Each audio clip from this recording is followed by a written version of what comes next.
Утро в предгорьях Альберты всегда обладало особой, почти мистической магией. Воздух здесь был настолько чистым и плотным, что казалось, его можно пить большими глотками.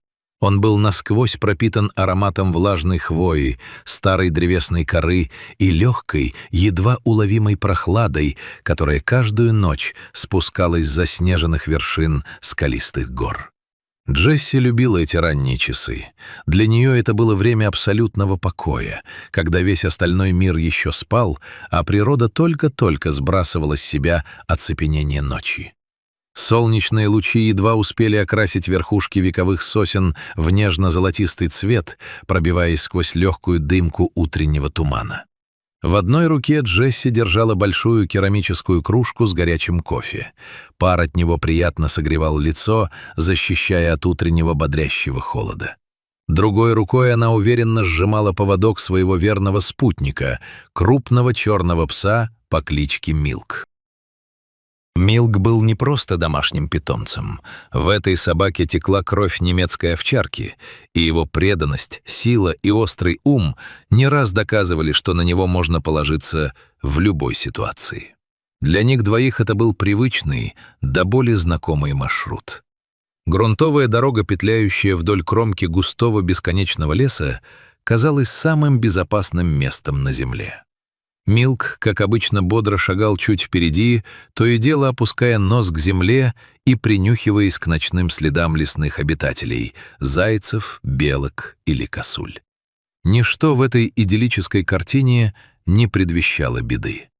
Джесси сделала очередной глоток кофе, зажмурившись от удовольствия и наслаждаясь моментом полного уединения. Но внезапно вся эта гармония рухнула в одно мгновение. Поведение Милка изменилось так резко, что Джесси мгновенно подобралась. Пес замер как вкопанный, его мощные лапы словно вросли в грунтовую дорогу. Уши навострились, ловя звуки, недоступные человеческому слуху, а по спине от затылка до самого хвоста пробежала крупная дрожь. Милк не залаял. Он издал тихий, утробный, предупреждающий рык, от которого у Джесси поползли мурашки по коже. Она медленно проследила за направлением его взгляда и почувствовала, как внутри нее все сжалось от леденящего первородного страха. Из лесной чащи, ломая хрупкие сухие ветки и лениво переваливаясь с лапы на лапу, на дорогу вышел огромный медведь Гризли. Медведь не просто пересекал их тропу. Он вышел целенаправленно, и его маленькие, но невероятно внимательные глаза сразу же зафиксировали двух пришельцев. Его массивное тело, покрытое густой, жесткой бурой шерстью с характерным седоватым отливом на концах, излучало первобытную, сокрушительную силу. В эту секунду в голове Джесси пронеслась страшная мысль. Она абсолютно беззащитна. У нее не было с собой ни специального медвежьего спрея, способного отпугнуть хищника на расстоянии, ни оружия, ни даже простого туристического ножа. В ее руках была лишь чашка остывающего кофе, натянутый поводок с собакой и собственный голос. Гризли остановился примерно в 30 метрах. Время словно замедлило свой ход, превратив секунды в бесконечные часы. Воздух между человеком и зверем стал осязаемым, наэлектризованным. Джесси прекрасно знала главное правило выживания при встрече с крупными хищниками. Ни в коем случае нельзя бежать. Бегство для медведя — это мгновенный триггер, запускающий инстинкт преследования. Гризли способен развивать скорость до 50 км в час, и уйти от него у человека нет ни единого шанса. Нужно было стоять. Стоять и казаться больше, сильнее и опаснее, чем ты есть на самом деле. «Нет, уходи!» — твердо и максимально громко выкрикнула Джесси. Ее голос слегка дрогнул на исходе выдоха, но она изо всех сил постаралась придать ему командные, властные ноты. Милк, остро чувствовавший состояние хозяйки и нарастающую опасность, поддержал ее коротким, возмущенным фырканьем, словно подтверждая каждое ее слово. Однако огромного гризли этот выпад ничуть не смутил. Вместо того, чтобы развернуться и уйти обратно под защиту вековых деревьев, он сделал несколько неторопливых, но пугающе уверенных шагов прямо в их сторону. Земля под его тяжелыми лапами, казалось, издавала глухой зловещий звук. Каждый новый шаг медведя отзывался тяжелым ударом пульса в висках Джесси. Расстояние между ними стремительно сокращалось, стирая безопасную дистанцию. Медведь вел себя как опытный психолог и стратег. Он то замирал на месте, пристально вглядываясь в странную пару на дороге, то снова возобновлял движение вперед, наглядно демонстрируя, кто здесь настоящий хозяин. «Эй!» — снова выкрикнула Джесси, делая шаг навстречу своему страху и пытаясь перехватить психологическую инициативу. Она понимала, что если сейчас проявит слабость, если сделает хотя бы один шаг назад, это станет сигналом к атаке. Медведь подошел еще ближе, и в этот момент произошло то, от чего кровь стынет в жилах даже у самых бывалых таежных охотников. Хищник плавно присел на задние лапы, а затем, распрямляя свое могучее тело, поднялся во весь рост.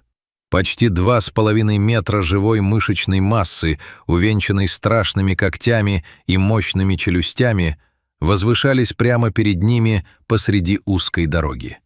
Гризли стоял на задних лапах, покачиваясь и оценивая масштабы потенциальной угрозы. Он пытался получше разглядеть и учуять тех, кто посмел не просто встать на его пути, но и подать голос. В этот миг он выглядел как ожившее древнее божество этих мест, величественное, беспощадное и монументальное. «Прекрати это! Нет! Эй! Эй, остановись! Перестань!» Джесси перешла на отчаянный крик, срывая голосовые связки, но не позволяя себе сорваться на визг. В ее голосе была ярость напополам со страхом. Она не отступила ни на сантиметр, продолжая намертво удерживать короткий поводок Милка. Собака вела себя просто поразительно. Другой пес на его месте мог бы заскулить, поджать хвост или в панике попытаться вырваться и убежать, тем самым подставив хозяйку. Но Милк оставался стоять. Он был живым, преданным щитом, готовым в любую секунду принять удар на себя, если этот гигант решит атаковать. Постояв на задних лапах и, видимо, посчитав, что этого недостаточно, Гризли тяжело опустился на все 4 конечности. И сразу же, без промедления, он совершил резкий, молниеносный выпад вперед. Это была так называемая ложная атака, излюбленное тактическое оружие медведей.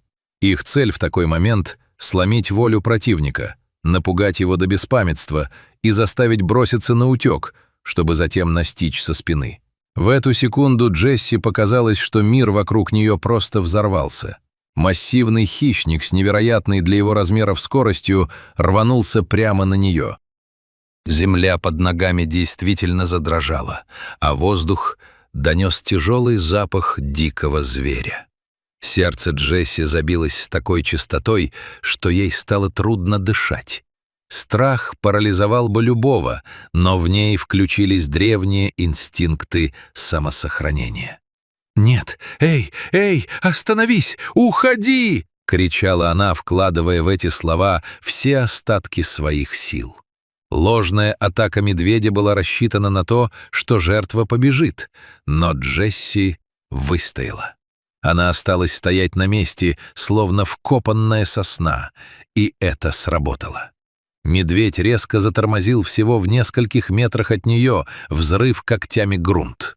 Словно удивленный такой невиданной дерзостью и невероятной смелостью этого хрупкого существа и его черного пса, Гризли снова поднялся на задние лапы, тяжело дыша и глядя на них сверху вниз. «Папа! Эй, папа!» В какой-то момент, поддавшись минутному отчаянию, позвала Джесси. Ей отчаянно хотелось верить, что ее отец, который остался дома или где-то неподалеку, сможет услышать этот крик и прийти на помощь. Но вокруг простирался лишь бесконечный глухой канадский лес, который безмолвно поглощал любые звуки, оставляя ее один на один со своей судьбой. Помощи ждать было неоткуда. Медведь снова опустился на 4 лапы и начал медленно кружить, смещаясь к обочине дороги, где начинались густые заросли кустарника и стояли старые деревянные ворота лесного ограждения. Он не уходил. Его интерес не угасал, а напряжение росло с каждой секундой. Ситуация оставалась критической. Одно неверное движение, один случайный взмах руки или испуганный вздох могли спровоцировать настоящую трагедию. Все, что оставалось Джесси, это продолжать этот изнурительный визуальный и голосовой поединок, молясь про себя, чтобы у зверя наконец пропал к ним интерес. Эта ментальная дуэль, эта невероятная битва характеров продолжалась, казалось, целую вечность. На самом деле прошло чуть больше минуты, но для Джесси это время растянулось в целую жизнь, в которой были только она, ее пес и идущий на них медведь. Гризли делал новые короткие выпады, проверяя их на прочность. Топтался у деревянных ворот, но Джесси ни на секунду не ослабляла натиск своего голоса. «Да, уходи! Прекрати это! Нет, нет! Эй, остановись!» Без умолку повторяла она, шаг за шагом отвоевывая право на жизнь. И в конце концов, эта невероятная, почти сверхчеловеческая стойкость женщины и непоколебимое мужество ее собаки принесли свои спасительные плоды.